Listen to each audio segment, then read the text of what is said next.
Hello everyone, I am Jaspreet Singh. हम अभी इस लेक्चर में फाइनेंशियल अकाउंटिंग का टॉपिक जो कवर करेंगे वो होगा financial statements of sole proprietor. तो in this lecture we will discuss the preparation of financial accounts of sole proprietor. We will discuss its nature, basic guidelines and preparations. तो let's begin this topic. तो sole proprietorship है क्या? Business की सबसे simple form है, business का सबसे simple रूप है जिसमें एक पर्सन ही बिजनेस का मालिक होता है और वही इसको रन करता है। वो इस बिज़नेस को अपने नाम के अंडर रन करता है या फिर कोई फिक्टिशियस नेम रख लेता है। इस बिज़नेस की कोई भी लीगल एंटिटी नहीं होती। इसमें कौन कौन से बिज़नेस शामिल हैं, जैसे शॉप्स हो गए, स्टोर्स हो गए, तो विच इज़ मैनेज्ड और run by a single person. तो वही पर्सन जो है सभी तरह के लॉसेस को सहेगा, सभी तरह के प्रॉफिट्स का वो ही अकेला हकदार होगा और जो भी पैसे देने वाले होंगे उनके लिए जिम्मेदार भी वो अकेला ही होगा। नेक्स्ट है types of business entities. Business entities दो तरह की होंगी, नॉन मैन्युफैक्चरिंग और manufacturing. In this topic we will cover non manufacturing business entities and their nature and types of financial statements. Non manufacturing, ये वो बिजनेस एंटिटीज़ हैं जिनका काम है गुड्स को परचेज और सेल करना एट ए प्रॉफिट। मतलब इन्होंने पीछे किसी और से गुड्स को या सर्विसेज को एक्वायर करना है, उसमें कोई तब्दीली नहीं करनी और नेक्स्ट कस्टमर्स को जो है वो बेच देना है। तो मतलब जो गुड्स होंगी वो अपनी ओरिजिनल शेप में ही होंगी और ये जो है वैसे ही उनको बेच देंगे। तो बट ये थोड़े काम भी करते हैं इस पे थोड़े एक्सपेंसेस होते हैं, जैसे उन्होंने वर्कर्स रखे होते हैं, उनको सैलरीज या वेजेस देनी है, बिल्डिंग का रेंट देना होता है, टैक्सेस है। तो फाइनेंशियल स्टेटमेंट्स क्या होती हैं? जो आपने पूरा साल लेजर्स बनाई तो उसका जो क्लोजिंग बैलेंस है आप उसे साल के अंत में दो स्टेटमेंट्स में जो है वो शो करते हो। तो फाइनेंशियल स्टेटमेंट्स सभी तरह की लेजर की एक तरह की समरी है जो साल के अंत में बनती है। जो फाइनेंशियल स्टेटमेंट्स है इसका काम है कि कंपनी की प्रॉफिटेबिलिटी को बताना और साथ ही साथ इसकी फाइनेंशियल पोजीशन को बताना। तो फाइनेंशियल स्टेटमेंट्स दो हैं, पहली इनकम स्टेटमेंट और दूसरी पोजीशन स्टेटमेंट। जो इनकम स्टेटमेंट है उसके दो पार्ट्स होते हैं, पहला ट्रेडिंग अकाउंट, दूसरा प्रॉफिट एंड लॉस अकाउंट। जो पोजीशन स्टेटमेंट है उसे हम बैलेंस शीट भी कहते हैं। तो जो ट्रेडिंग अकाउंट है वो आपको ग्रॉस प्रॉफिट कैलकुलेट करके बताता है और जो प्रॉफिट एंड लॉस अकाउंट है वो आपको नेट प्रॉफिट कैलकुलेट करके बताता है। Guidelines for preparation. In order to deposit true and fair view of financial position and profitability, it is necessary to take into account some guidelines। तो financial statements का जो main मकसद होता है company की प्रॉफिटेबिलिटी और फाइनेंशियल पोजीशन का true and fair view देना होता है। तो कंपनी की जो फाइनेंशियल स्टेटमेंट्स हैं वो सही हों, एक्यूरेट हों, तो उसके लिए नीचे दी गई गाइडलाइंस को जो है वो ध्यान में रखना ज़रूरी है। पहला कि आप पर्सनल ट्रांजैक्शंस और बिजनेस ट्रांजैक्शंस को अलग अलग रखो। दूसरा, आप कैपिटल ट्रांजैक्शंस और रेवेन्यू ट्रांजैक्शंस को भी अलग अलग रखो।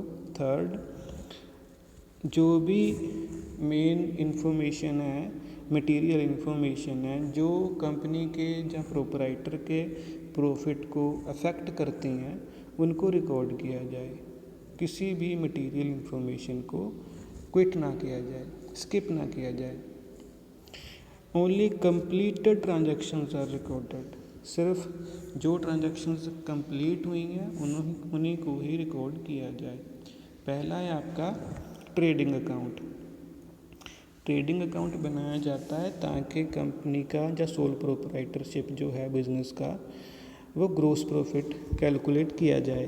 ग्रॉस प्रॉफिट मतलब वो प्रॉफिट जो नीचे दिए गए फॉर्मूलाज की हेल्प से कैलकुलेट होता है। मतलब ग्रॉस प्रॉफिट होता है कि जब सेल्स में से आप सिर्फ डायरेक्ट एक्सपेंसेस को लेस कर देते हो, या फिर स्टॉक या फिर परचेजेस। तो आपने ग्रॉस प्रॉफिट कैलकुलेट कैसे करना है? Sales minus cost of goods sold, और कॉस्ट ऑफ गुड्स सोल्ड आपकी होती है opening stock plus purchases plus direct expenses minus closing stock.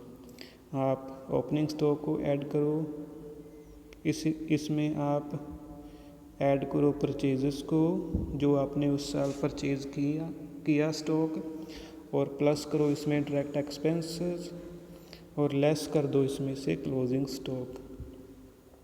तो जो आपका आया वो आपका gross cost of goods sold है, और कॉस्ट ऑफ गुड्स सोल्ड है वो आप लेस कर दो सेल्स में से, जितना बचा वो आपका ग्रोस प्रॉफिट है। आपको मैंने नीचे ट्रेडिंग अकाउंट का फॉर्मेट दिखाया है।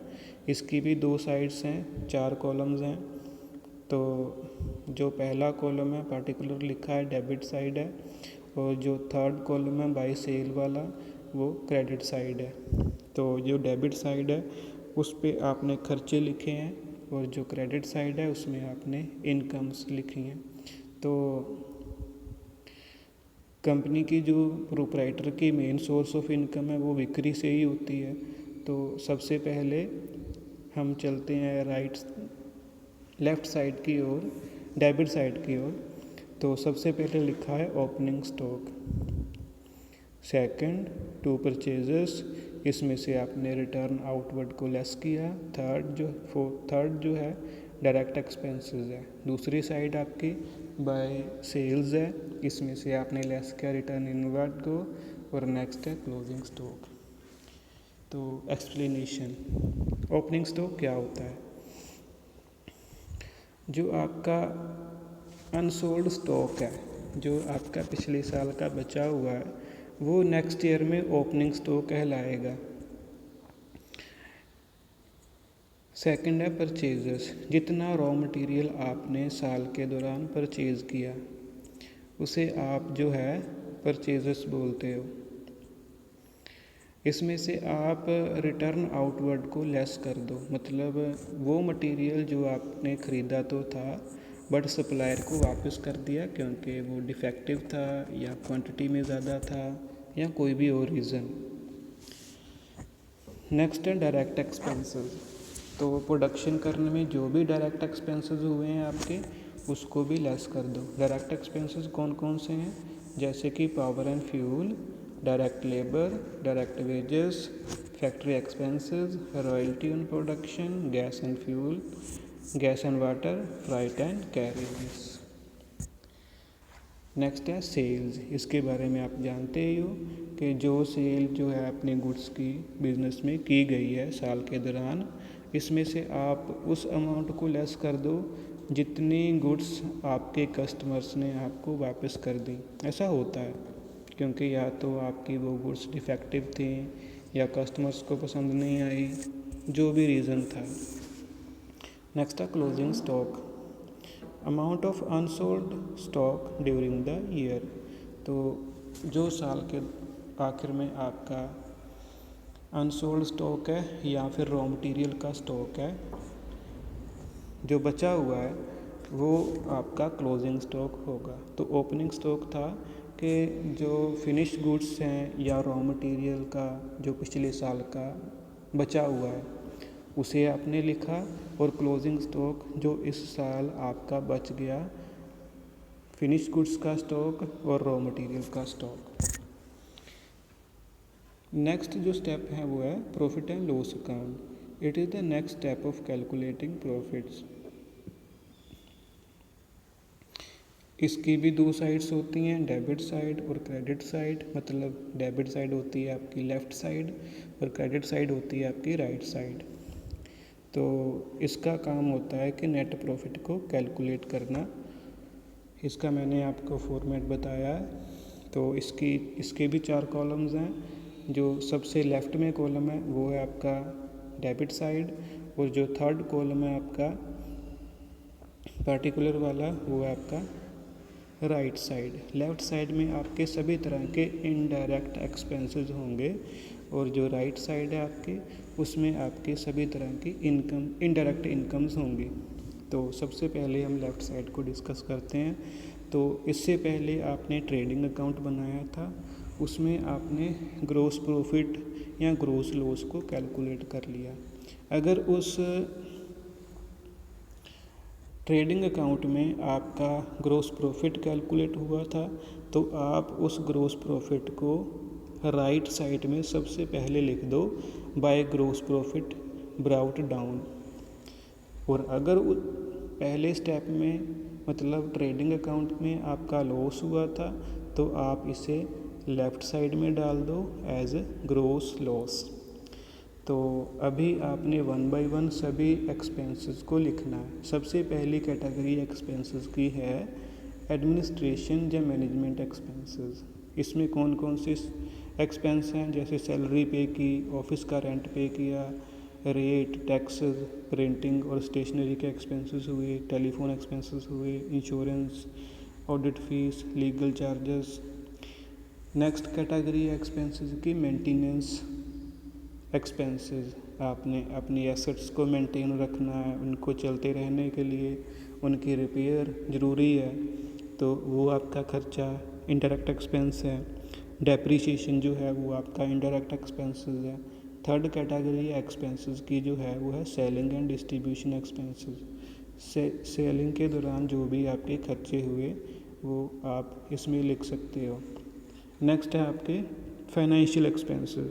जैसे आपने जो लोन लिया हुआ था, अगर साल के दौरान उस लोन पे आपने इंटरेस्ट पे किया है, तो वो आपका इंडायरेक्ट एक्सपेंसेस है, या फिर बैंक इंटरेस्ट है, तो इनको आप यहाँ पे लिखोगे फाइनेंशियल एक्सपेंसेस के तौर पे। नेक्स्ट है आपके एबनॉर्मल लॉसेस।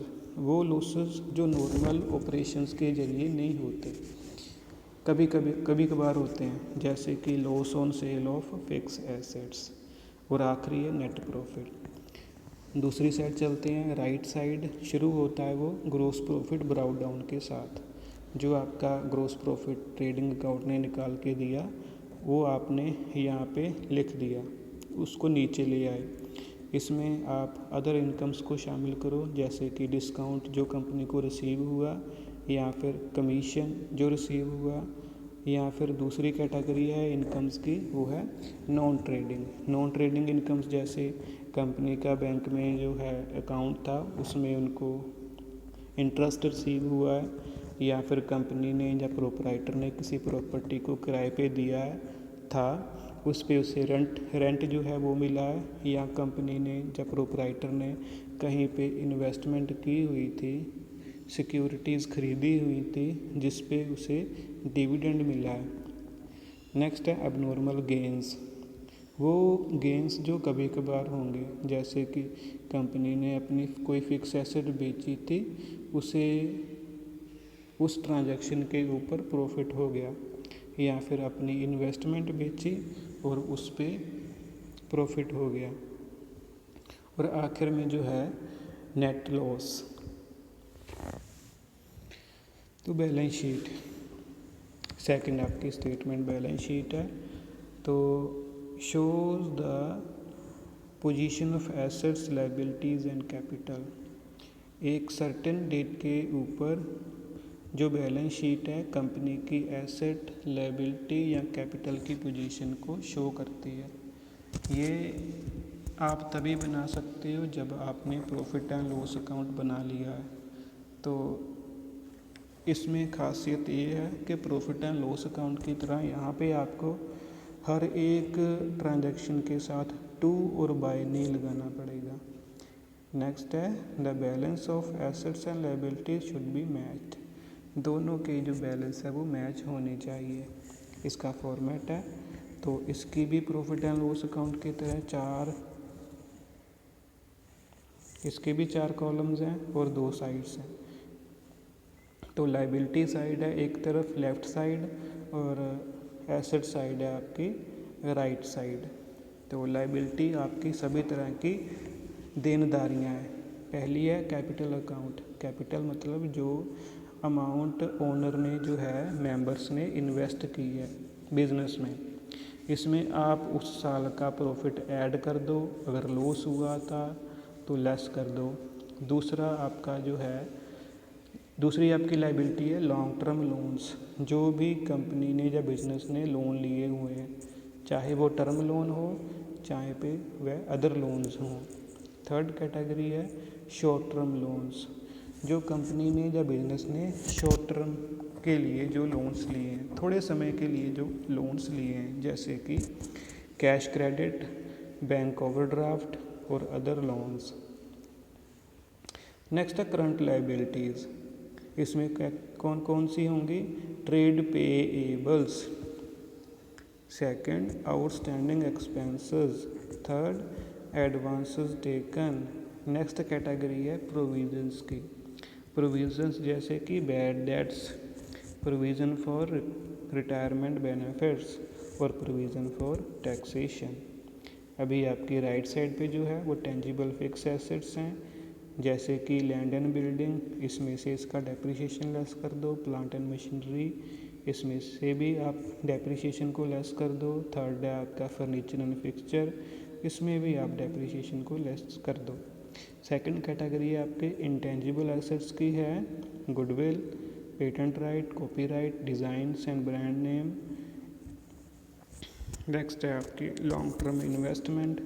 नेक्स्ट कैटेगरी है आपकी करंट एसेट्स की है, जैसे कि cash in hand, cash at bank, inventory, trade receivables, short term investment और प्रीपेड एक्सपेंसेस।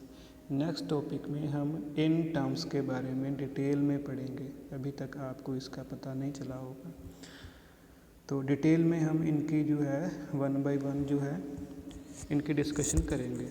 तो ज़्यादा जानकारी के लिए आप नोट्स को जो है नीचे रेफरेंस मैंने दिया है उनको पढ़ सकते हो। Thank you so much for watching.